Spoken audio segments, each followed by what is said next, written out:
l'immigration. Section 2, la transposition des dispositifs de la politique européenne dans le système juridique espagnol. A, la politique publique et la question du binôme sécurité-liberté. B, les dispositifs antiterroristes insérés dans la politique publique de l'immigration et d'asile espagnole. Et bien sûr, enfin, une conclusion. Donc, pour décortiquer l'intitulé de la communication, on va aborder directement la section 1.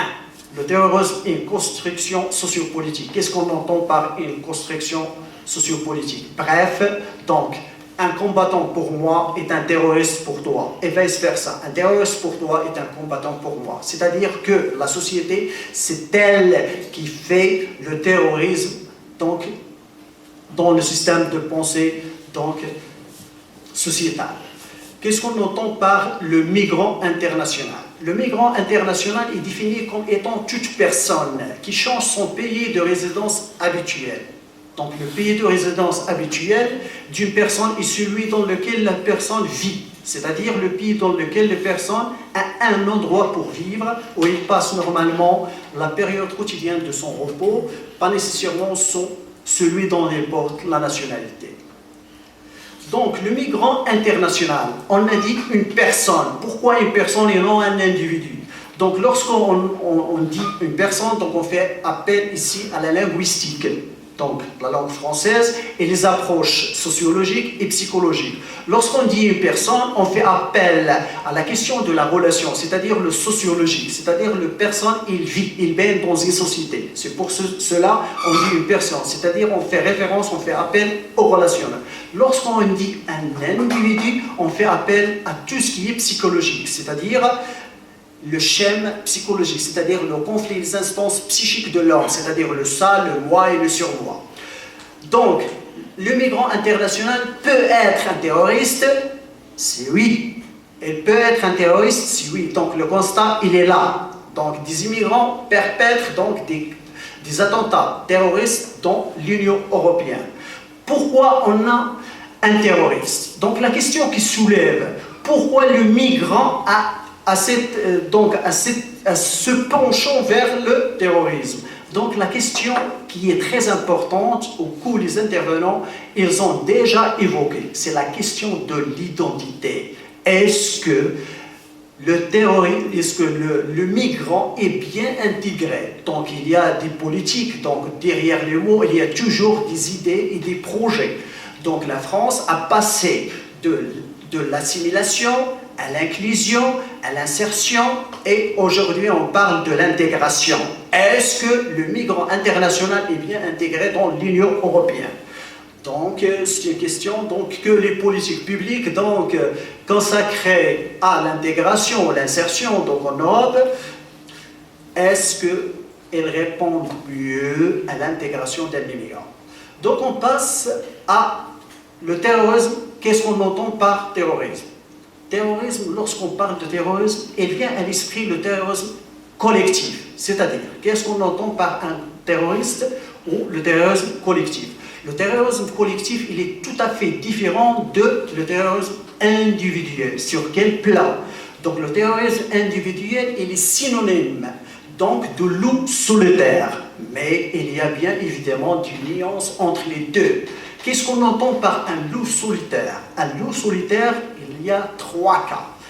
Il peut être un terroriste individuel, le terrorisme individuel proprement dit.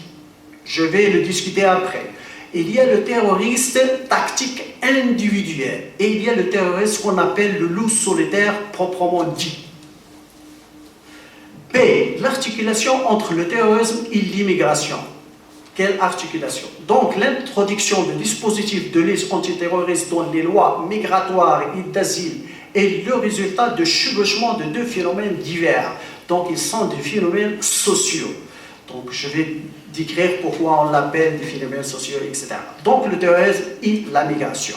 En effet, donc, la croissante porosité des frontières des États ne sert pas seulement à l'accélération et la diversification de flux migratoires, flux financiers, de personnes, etc., mais aussi à la détériorisation de l'action terroriste et à la réponse étatique de lutte contre ce type de criminalité en Europe.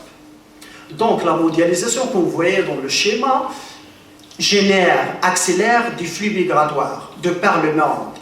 Et il génère aussi la territorialisation de l'action des organisations terroristes. Et par conséquent, on assiste à un terrorisme individuel globalement donc, dans l'Union européenne.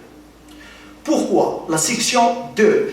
Et si je vais discuter seulement, donc j'ai décortiqué les concepts clés de ma communication. Donc, dans la section 2, je vais parler de la transposition des dispositifs de la politique européenne dans le système juridique espagnol. Donc, comme vous savez, donc, la politique publique d'immigration et d'asile, je vais la traiter selon deux aspects. Le premier aspect, c'est la cohérence interne. Et je vais la bannir pour deux raisons. La première raison, c'est que la cohérence interne, que l'Espagne n'est pas un pays de tradition, d'immigration, d'accueil. Donc, elle n'a pas une tradition d'immigration enracinée dans l'histoire comme la France ou les États-Unis. C'est pour cette raison-là, je vais écarter la cohérence interne. Et la cohérence interne la cohérence interne étudie seulement comment on a passé d'une telle loi à une telle loi. C'est-à-dire étudier la continuité ou la rupture dans une loi dédiée ou relative à l'immigration et l'asile. C'est pour cette raison-là, je vais la bannir. Je vais me concentrer, me focaliser, me contenter, me confiner à la cohérence externe. C'est-à-dire que l'Espagne, elle est insérée. Son positionnement, sa position géographique, géopolitique, elle est dans l'Union européenne. Donc, est-ce que l'Espagne insère ou transpose dans ce système juridique la politique commune de l'Union européenne en matière d'immigration et d'asile? C'est pour cette raison-là, je vais parler de la cohérence externe seulement en se penchant sur le droit communautaire et non sur le droit international. Pourquoi? Parce que l'Espagne, elle fait seulement, elle conduit seulement, elle introduit seulement l'interprétation que fut l'Union européenne du droit international en matière d'immigration et d'asile. Donc je vais parler de l'utilisation des théories du contrat social pour justifier les mesures antiterroristes prises en matière d'immigration et d'asile. Je ne vais pas parler de la sécurisation, parce que les intervenants, ils ont parlé de la sécurisation. Et je ne vais pas entrer dedans et décortiquer donc les théories de sécurisation, parce qu'il y en a trois. La sécurisation, il y a trois théories, trois approches. La théorie de Copenhague, la théorie de Paris et la théorie foucaldienne ou de penchant foucaldien, ou ce qu'on appelle l'école foucaldienne de la sécurisation. Je vais me pencher parce que vous êtes des juristes et vous n'êtes pas donc des gens de sécurité, c'est pour cette raison-là je vais me focaliser seulement sur ce qu'on pourra appeler le contrat social, c'est-à-dire la politique publique et la question du binôme sécurité-liberté. Donc, plusieurs auteurs affirment que l'existence d'une relation constituante entre les intérêts de la sécurité et de la liberté, c'est-à-dire il y a une proportion inversée. C'est-à-dire, si on augmente la sécurité, on perd de la liberté. Si on augmente la liberté, on augmente la sécurité. C'est la proportion inversée. Donc, les premières théories qui établissent un lien entre la sécurité et la liberté, selon lesquelles il faut la limitation du l'une pour renforcer l'autre, sont les théories du contrat social de Thomas Hobbes, comme vous le savez, bien sûr, et bien entendu John Locke. Le gouvernement donc, démocratique en général doit choisir entre deux valeurs en concurrence. Maintenir la sécurité ou donner plus de liberté, tout simplement. Donc, je vais entamer l'affirmation donc sous-jacente aux théories du contrat social et qu'un échange est réalisé lors de la création de la société moderne, c'est-à-dire l'État moderne. Les individus ont cédé leurs intérêts naturels ou chaotiques aux souverains pour obtenir l'ordre. Donc, on a besoin de l'ordre. qui se traduit par la protection de leur sécurité personnelle, c'est-à-dire la justification de cette politique publique menée par l'Union européenne donc, en la matière d'immigration et d'asile. Donc, comme le contrat social serait le fondement de la société moderne, donc et de l'État moderne aussi, la discussion autour des mesures antiterroristes visant apparemment à préserver la société occidentale en général, qui devrait prendre en considération ces relations constituantes entre le binôme sécurité et liberté. Et en même temps, c'est la relation constituante qui justifie la restriction des libertés et l'adoption de mesures exceptionnelles. C'est une autre théorie. Donc, il y a une autre théorie qui justifie vraiment donc, ce qu'on appelle la politique publique de l'immigration et d'asile, qui est la théorie de l'exception de Carl Schmitt et la théorie de l'exceptionnel de Agamben. Je ne vais pas entrer dans là-dedans. Donc, pour ne pas vous encombrer avec des idées. Donc, l'espagnol adopte la théorie du contrat social. Les théories de contrat social ont été utilisées par l'Espagne pour justifier l'adoption de mesures extraordinaires dans le cadre de la lutte contre la terreur. La logique sous-jacente est la suivante. L'équilibre rompu à cause des attaques terroristes doit être réajusté afin de fournir plus de sécurité, mais au détriment de la liberté. Ce discours, donc, ne fait qu'affirmer l'idée paradoxale du contrat social. La liberté n'est possible que grâce à la sécurité. Et tout attentat contre la sécurité porte atteinte à la liberté que cette sécurité rend possible. Donc, comme réponse aux attentats, il faut prendre des mesures qui restreignent la liberté afin d'étendre la liberté. Donc, en Espagne, l'existence d'un rapport constituant entre les valeurs de la liberté et de la sécurité a été affirmée très récemment dans le préambule de la loi organique 4/2015 qui s'intitule « Protección de Seguridad Ciudadana », donc la protection de la sécurité citadine, etc., du 30 mars 2015, qui inclut des prérogatives exceptionnelles pour le traitement de la population étrangère, permettant entre autres le renvoi à la frontière des immigrants dépourvus de la documentation nécessaire à l'entrée. Donc, selon le législateur espagnol, la liberté et la sécurité constituent, donc c'est dans le préambule, c'est ma traduction à moi, de l'espagnol vers le français.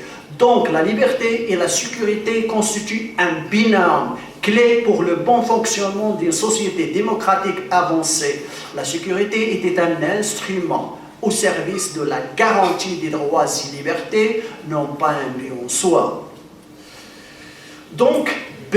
Les dispositions terroristes insérées dans la politique publique d'immigration et d'asile européenne. La construction d'une politique migratoire commune à l'intérieur de l'Union européenne constitue une des mesures principales de compensation de l'abolition de ses frontières intérieures. Ces mesures donc est compensatoire qui passe par le renforcement des frontières extérieures de l'Union européenne, concernant notamment les pays situés aux frontières extérieures de l'Europe, dont l'Espagne fait partie intégrante.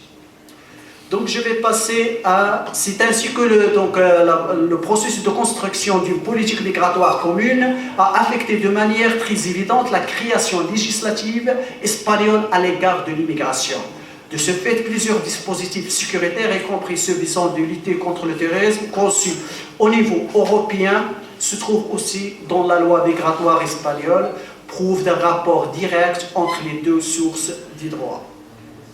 Je vais passer donc directement à les mesures de compensation, c'est-à-dire les mesures de compensation de l'élimination des frontières intérieures de l'Union européenne.